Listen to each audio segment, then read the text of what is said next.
Assalamualaikum warahmatullahi wabarakatuh. Hari ini kita akan sambung poem The Living Photograph. Right, today we will learn about the poet. This is penulis sajak tersebut, J.K.K. By J.K.K tu, saya J.K.K yang menulis. Okay, J.K.K ni siapa? Jacqueline Margaret K was born in Scotland in 1961. J.K.'s mother was Scottish while her father was Nigerian. At birth, she was adopted by a Scottish couple, the Kays, who lived in Glasgow.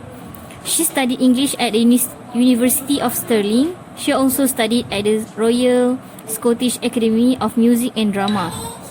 She has won many awards for her literary works.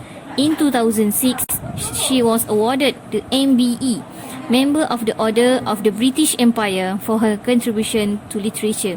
Okay, JKK ni dia adalah seorang, macam mana dia boleh jadi penyajar, macam itulah dia cerita kat sini. Dia pergi belajar literary work, kesusasteraan, dan dia dapat banyak award untuk hasil kerja kesusasteraan dia.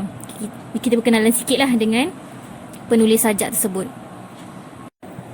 Poem stanza 1 ni kita dah baca 2 minggu lepas. Jadi ni awak baca je dah sendiri. Dan saya akan terus pada meaning of lines.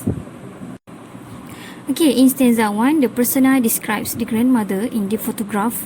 Note that the present tense is used. Kita kena ketahui, perasan tak? Dalam stanza 1 ni kita gunakan present tense. Penulis gunakan present tense. Okay, look at the line 1. Line 1 dia ada, my small grandmother is still there. The word there refer to the photograph. Di sana. Sana tu mana? Kat dalam gambar. Then line 2 and 3. Straight back, white broderie, Angeles shirt, pleated skirt, flat shoes, grey bun. Kat sini grandmother wears a white brodered shirt, a pleated skirt and flat shoes. Her grey hair is tied up in a bun. Kat sini ceritakan pasal apa yang nenek dia pakai, pakaian dia dan keadaan rambut dia. Her grey hair is tied up in a bun. Rambut dia warna kelabu. Maksudnya dah tua kan. In a bun, ikat bonggol macam tu lah. Line 4, a kind all smile round her eyes. Grandmother's eyes look kind. Pada mata nenek dia tu dalam gambar tu kelihatan sungguh baik. Line 5 and 6, her big hand holds mine, white hand in black hand. Grandmother is holding the grandchild's white hand in her black one. This tells us that the grandchild may be a mixed parentage. Ceritakan kat sini tadi, kan dia kata her big hand holds mine, white hand in black hand. Tangan yang putih atas tangan yang hitam kan. Jadi diceritakan kat sini, cucu tu mungkin adalah seorang yang campur, ada mix dalam darah dia. Tu ada percampuran dalam warna kulit. And then lastly, line 7, her sharp blue eyes look her own death in the eye. Grandmother has sharp blue eyes and they seem to look at death without fear. This reveals that she is growing old and death is unavoidable. Ayat kat sini bawa maksud nenek dia tu dah tua dan dia dah sedar keadaan diri dia dan tahu kematian tu semakin hampir.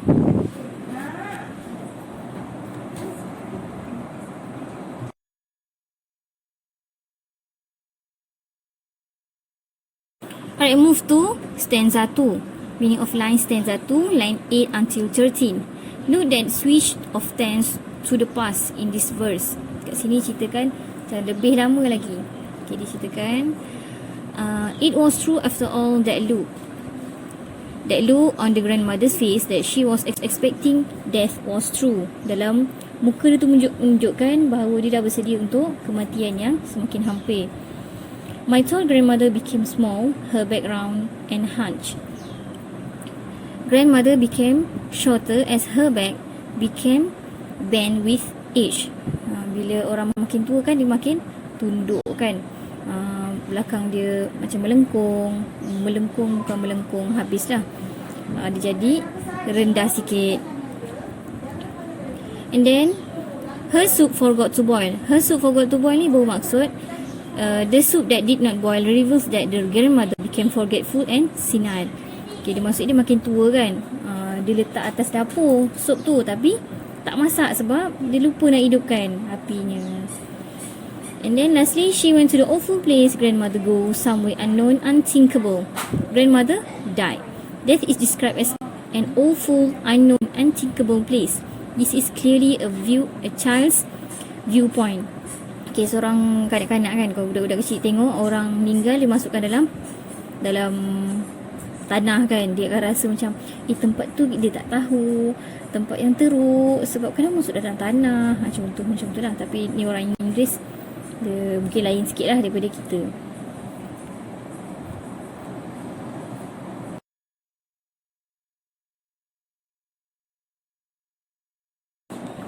Okay, lastly, stanza 3. Note that the tense switches back to the present. Okay, tadi kan cerita pasal yang lalu, dulu masa nenek dia, masa gambar lama. Kat sini ceritakan balik pasal keadaan semasa sekarang tu. Keadaan cucu tu waktu ni. But there she is still in the photo with me at 3. Ceritanya dia ceritakan balik lah, tapi nenek dia masih ada dalam gambar tu ketika dia 3 tahun. The word there refers to the old photograph taken of the grandmother and her 3-year-old grandchildren. Nenek tu dengan cucu dia yang berusia 3 tahun. Then lastly, the crinkled smile is still living, breathing. To the grandchild, the grandmother looks alive in the photograph. Kira kenangan tu sentiasa ada bersama-sama dia sampai bila-bila masa pun.